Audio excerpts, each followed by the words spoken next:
Hey there, this is Jacob Osborn on the campus of Huntington University. You're listening to Rooted. Make sure you subscribe to us on SoundCloud, iTunes, Google Play, and Spotify. You can also catch us every Thursday evening at 7 on 105.5 WQHU.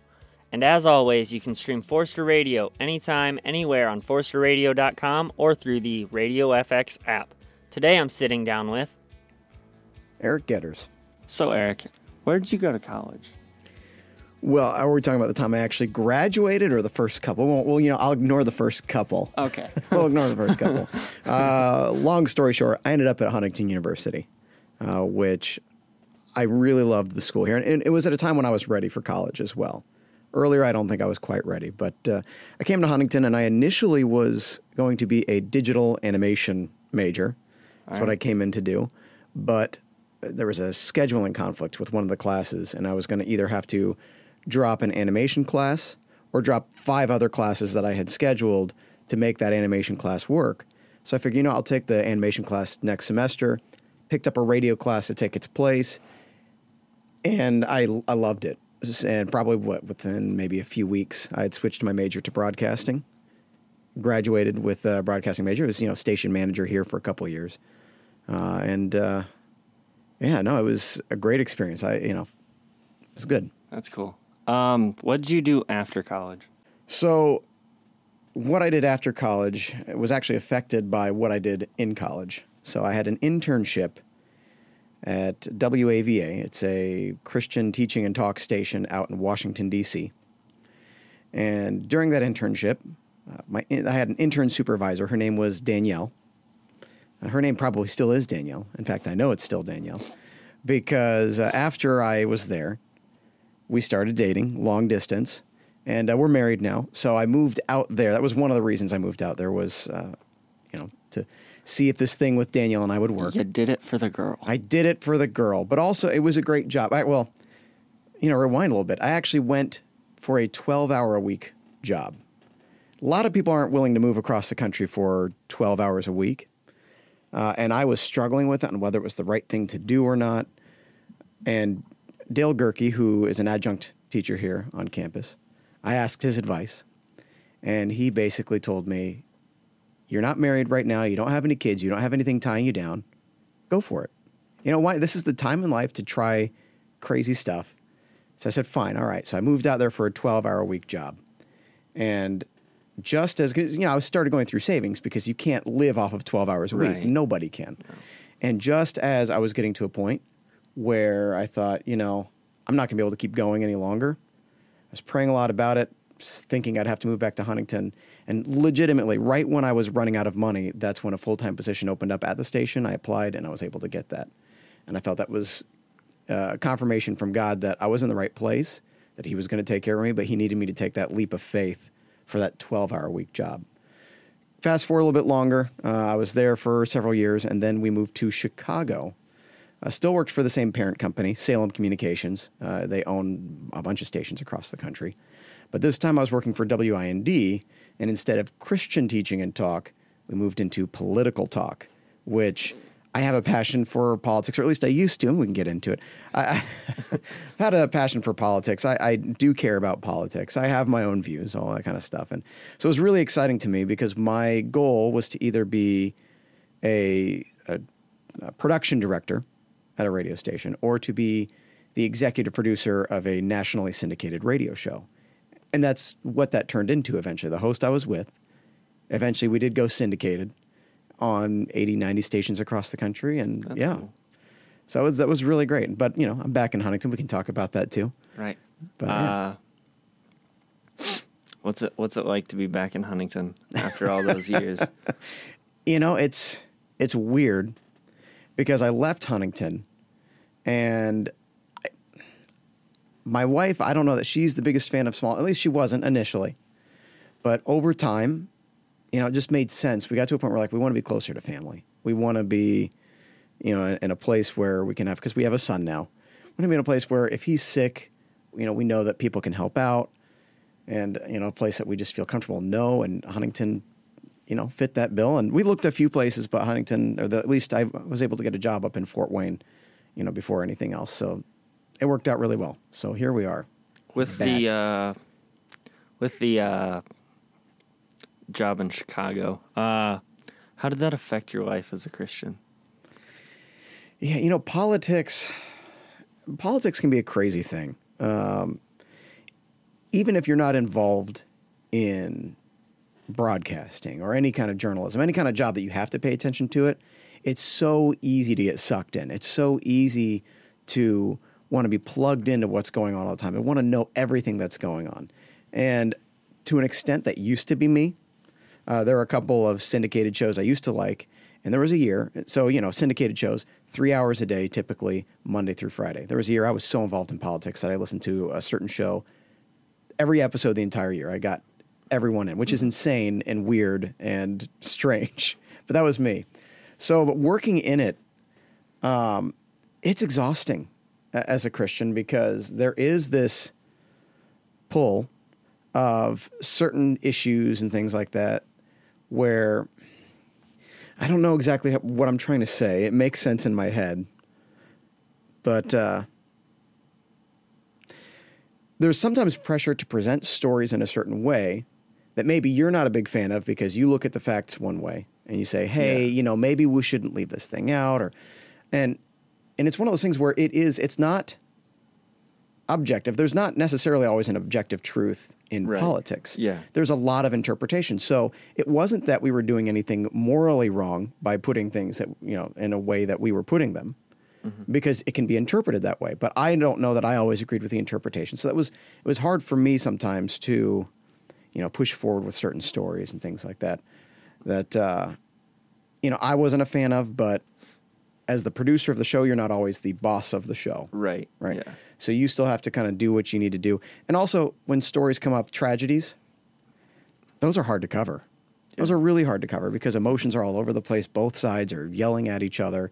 Meanwhile, often in tragedies, there's a lot of people who are dead and a lot of mourning people.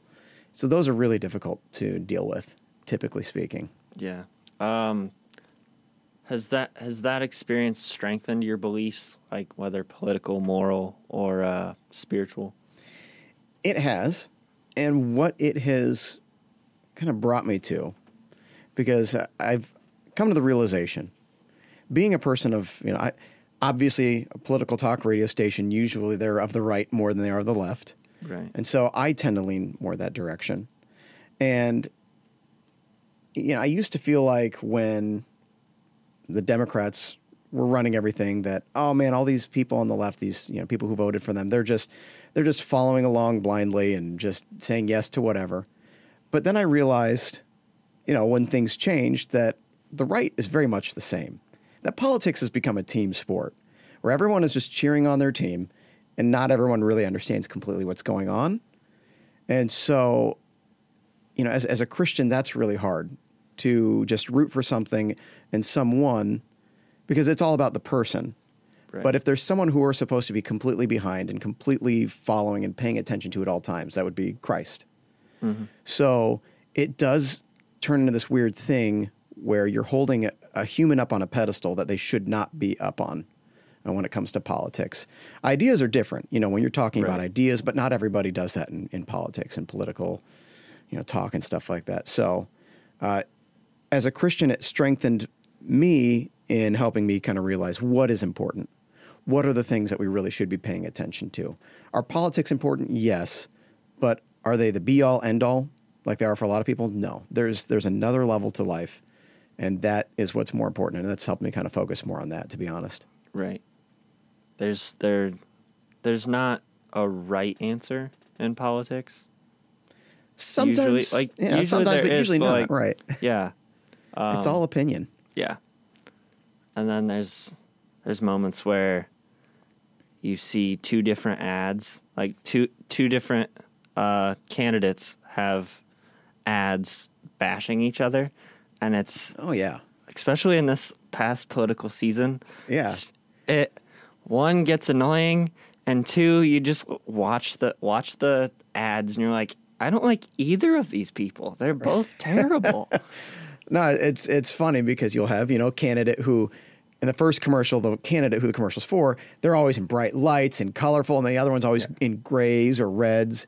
And then the shaking next people's hands. Right. And then the next commercial will be for the other candidate, and he'll be in all the light, and the next person will be all in the dark and reds and scary looking, and you know. With the deep, manly voice explaining why he shouldn't be in office. Explaining how this other person wants kids to die and things like that. Right. You know, some just ridiculous arguments that aren't true. But that's what happens in politics. Right. Are you working in radio right now? Actually, I am not. I am in IT. All right. I'm fixing people's computers, resetting passwords, and, you know, it's really exciting stuff. We could probably do a whole podcast on password resets. But, you know, the big thing is after being involved in politics for as many years as I was, having to pay attention to it 24/7. And I reached that point where I was the executive producer of a syndicated show like I wanted to be. When I left that job, because I left it for reasons of it just wasn't resonating with me anymore like it used to when I went there. I realized if I wanted to stay in radio, I was going to have to start back at the bottom rung again, or at least close to it. I probably wasn't going to be able to start off where I was at again. Right. And I've got a wife and a kid, trying to take care of them. So I decided, let's take a fork in a different direction, try out a different career. And I did some studying, did what I needed to do. And yeah, working in IT now. I am definitely still interested in getting back into broadcasting at some point, maybe even if it's just podcasting. I'd love to do a podcast. I'm trying to work, I've been working on an idea for what would be a good show, but it's hard because there's a million podcasts out there. So if there's something you want to do, odds are there's already 10 or 15 others that do it. So you have to do it better. But yeah, so we'll see where God leads me, but we'll see. I'm actually trying to start my own podcast. So we should probably talk later. Sure, let's do that. You can produce it. What else? What would you tell a student that is in college right now? Pay attention in class and put the work in because it does matter. Being someone who didn't succeed in college the first time, and it took me that second time going through, just do it. Do the work, get through it, because once you're done, you're going to be much happier with yourself. You're going to be in a better place. Secondly, I got 2 more items here for you. When you're looking for your initial job, and I know you've probably heard me say this because we've talked a couple times. Right. Don't be too picky with that first job.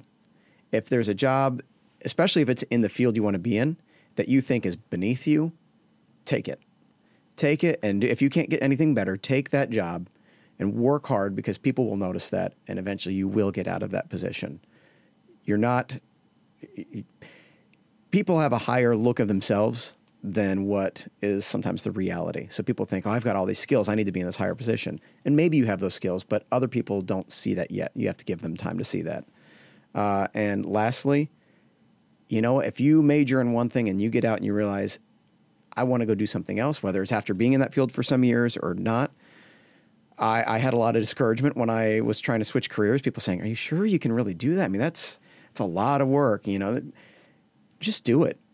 Life's too short to sit there and wonder about, am I happy with what I'm doing? Just go out there and go for what you want.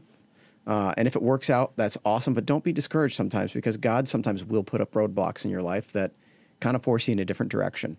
And that's all right. But just don't sit on the sideline wishing to do something different. Give it a shot.